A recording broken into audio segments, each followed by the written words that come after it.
तो दोस्तों, आज की कहानी क्राइम की दुनिया की इतनी खतरनाक कहानी है जिसे सुनकर आपकी रूह कांपने वाली है। ना सिर्फ रूह कांप जाएगी बल्कि आपका कलेजा अंदर से कांप उठेगा, जिगर कांप जाएगा। बड़ी ही खौफनाक कहानी है। ये कहानी है दो आदमखोर भाइयों की, जो कि कब्र से निकाल कर ताज़े मुर्दे को हाड़ी में पकाकर खा जाया करते थे। तकरीबन 150 मुर्दों को खा चुके थे। उसके बाद कहीं इन्हें जाके पुलिस पकड़ पाई थी। तो दोस्तों, आइए वीडियो में पूरी कहानी जान लेते हैं, क्योंकि ये कहानी बड़ी ही खौफनाक है। चलिए कहानी को शुरू करते हैं। तो दोस्तों, इस कहानी की शुरुआत होती है साल 2011 से। हमारे पड़ोसी देश पाकिस्तान की राजधानी इस्लामाबाद से तकरीबन 200 किलोमीटर की दूरी पर एक जगह है जिसका नाम है दरिया खार। दरिया खार जगह में दो भाई रहा करते थे, जिसमें से एक का नाम है मोहम्मद आरिफ और एक का नाम है मोहम्मद फरमान। दोनों की ही उम्र लगभग 30 से 35 साल थी और दोनों की ही उम्र में लगभग 5 साल का अंतर था। दोस्तों, आरिफ पढ़ने लिखने में बहुत तेज तर्रार था, लेकिन इसने 10th क्लास तक ही पढ़ाई की थी। इन दोनों की शादियां भी हो चुकी थी और इन दोनों के बच्चे भी थे। लेकिन साल 2010 में इनकी बीवियां छोड़ के इन्हें चली जाती हैं अपने बच्चों को लेकर। जब इनसे कारण पूछा जाता है तो ये बताती हैं कि दरअसल ये लोग बहुत मारा तोड़ा करते थे, और फिर एक बात ये भी है कि ये कई कई दिन के लिए घर से गायब हो जाया करते थे।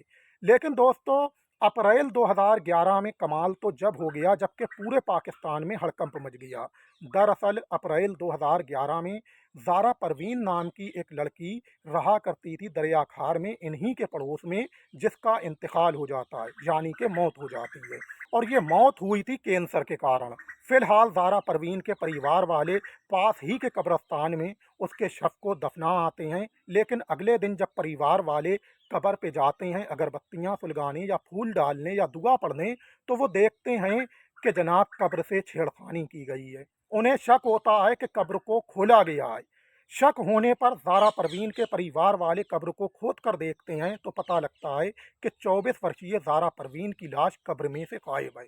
इतना देखने के बाद इलाके की पब्लिक जो है वो दंग रह जाती है और फिर फौरन पुलिस को सूचना दे दी जाती है, जिसके बाद पुलिस मौके पर पहुंचती है और जनाब काम्बिंग करना शुरू कर देती है, जांच करना शुरू कर देती है। इससे पहले भी कब्रिस्तान में एक कांड हो चुका था। कब्र से लाश को निकालकर उसके साथ रेप किया गया था और इस कांड का आरोपी भी पकड़ा जा चुका था।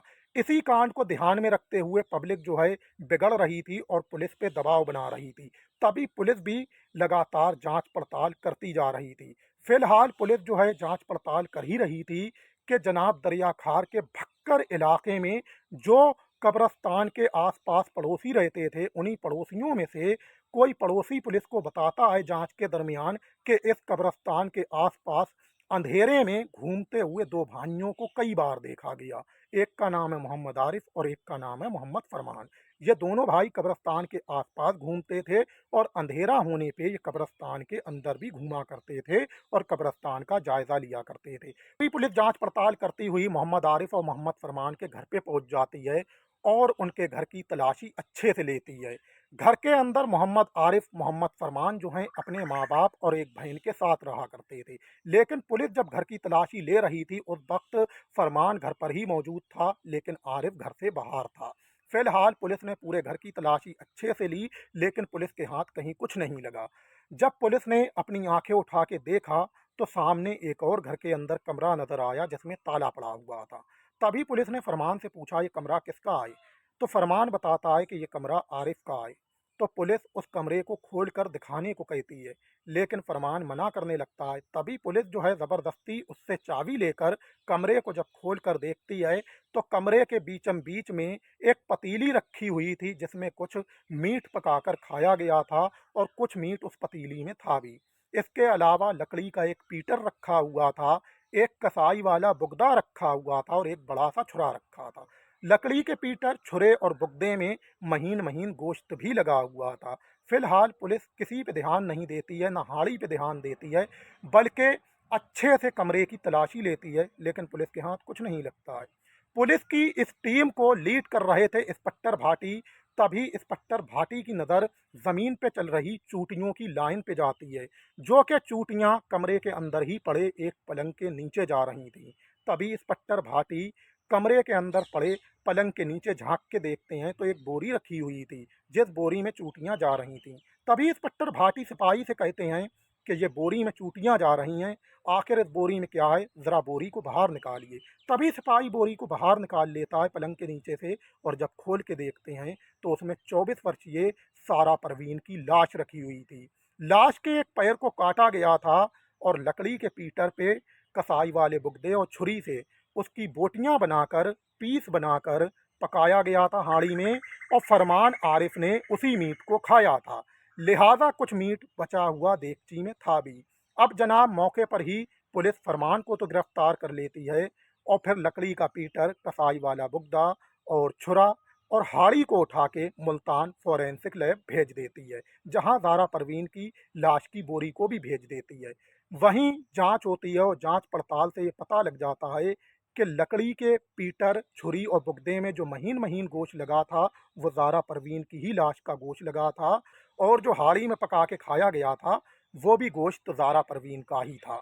फिलहाल पुलिस ने फरमान को तो गिरफ्तार मौके से ही कर लिया था। अब आरिफ को गिरफ्तार किया जाता है, और आरिफ को जब गिरफ्तार किया जाता है और दोनों से पूछताछ की जाती है तो फरमान बताता है कि दरअसल बड़े भाई आरिफ ने ही इस गोश्त को काट के और पका के खाया था। लिहाजा फरमान आरिफ ये भी बताते हैं कि जब ज़ारा परवीन की लाश को दफन किया गया था तो ये लोग उसी रात जाके कब्र खोदकर लाश को निकाल लाए थे।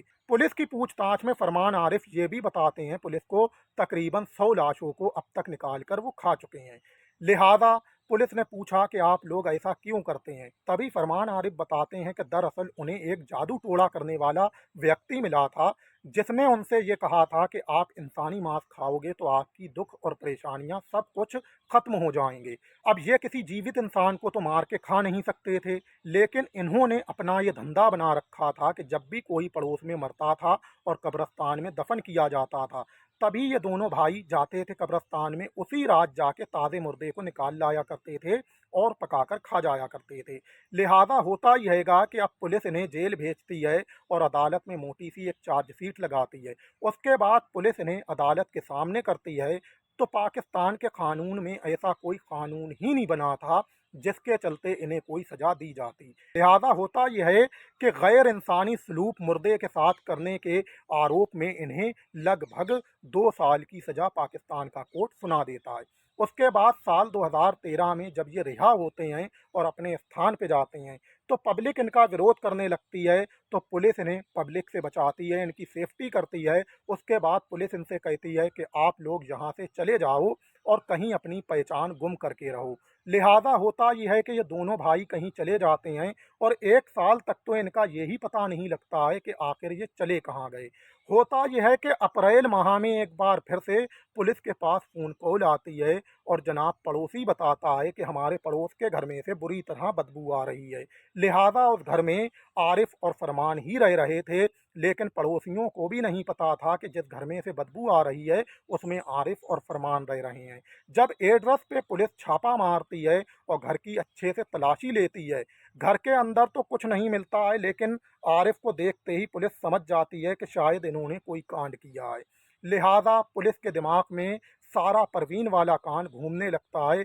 पूरे घर की अच्छे से पुलिस तलाशी लेती है लेकिन कहीं कुछ नहीं मिलता है। होता यह है कि आरिफ घर में ही होता है जबकि फरमान उस वक्त घर में नहीं होता है। अब पुलिस उस घर में भी देखती है कि जनाब एक कमरा बंद पड़ा हुआ है और ताला पड़ा है।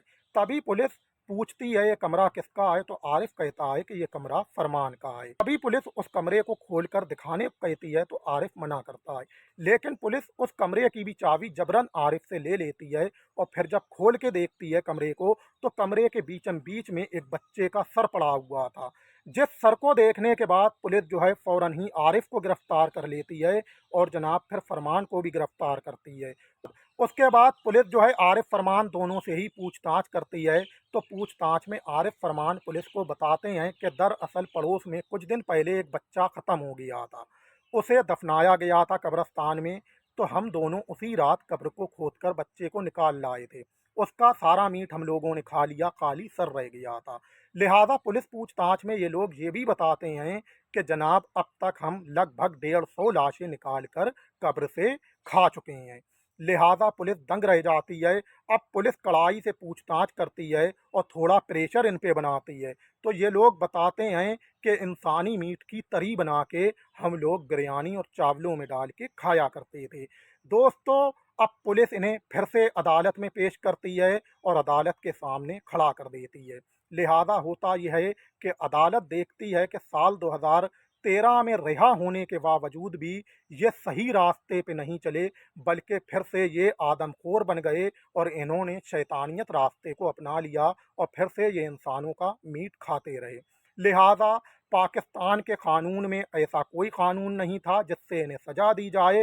अब पुलिस और अदालत कुछ आपस में मीटिंग करते हैं, उसके बाद इन्हें 12 साल की सजा सुनाई जाती है पाकिस्तान की अदालत द्वारा। अब आदमखोर मोहम्मद आरिफ और मोहम्मद फरमान साल 2027-28 में एक बार फिर से रिहा होंगे और फिर छूट के आएंगे। अब देखना है कि ये लोग इंसानियत के रास्ते को अपनाएंगे या फिर से ये हैवानियत और शैतानियत के रास्ते पे चल पड़ेंगे। वक्त बताएगा कि ये सुधरेंगे या फिर से आदमखोर ही बन जाएंगे। दोस्तों, ये कहानी थी पाकिस्तान के आरिफ और फरमान की, जो कि आदमखोर भाई थे। कहानी सुनकर आपकी रूह कांप उठी होगी कि आखिर ये लोग किस किस्म के थे और किस हद तक इंसान गिर सकता है। क्या ऐसे भी इंसान दुनिया में हैं? आप लोग सोचने के लिए मजबूर हो गए होंगे। फिलहाल आप लोग ये भी सोच रहे होंगे कि आखिर कहानी सुनकर हमारा क्या फ़ायदा हुआ। तो आपके फ़ायदे के बारे में ज़रूर आपको बताता चलूँ कि सच्ची घटनाओं की कहानियाँ गुलजार खान यूट्यूब चैनल के माध्यम से जो आप लोगों के सामने लेकर आता हूँ, वो इसलिए लेकर आता हूँ कि आप लोग गुलजार खान यूट्यूब चैनल के माध्यम से सच्ची घटनाओं की कहानियाँ सुनो और फिर क्राइम से 2 कदम दूर रहो। अपराधी कितना भी शातिर क्यों ना हो, एक दिन पकड़ा जाता है। आप लोग पढ़ो लिखो, अच्छे इंसान बनो, इंजीनियर बनो, डॉक्टर बनो, साइंटिस्ट बनो और साइंटिस्ट बन के अपने प्यारे देश भारत के लिए अच्छी अच्छी मिसाइलें बनाओ, अच्छे अच्छे फाइटर जेट बनाओ, अच्छे अच्छे डिफेंस सिस्टम बनाओ, ताकि हमारा प्यारा देश भारत आगे चल के चीन और पाकिस्तान जैसे खतरनाक दुश्मनों का सामना कर सके। यही गुलजार खान यूट्यूब चैनल के माध्यम से देश के नौजवानों को सच्ची घटनाओं कहानियाँ सुनाने का मकसद है और यही गुलजार खान यूट्यूब चैनल की देश के नौजवानों को हिदायत है। प्यारे दोस्तों, अगले ब्लॉग में बहुत जल्द ही मिलूंगा इंशाअल्लाह। जब तक के लिए दीजिए इजाज़त, खुश आमदीद।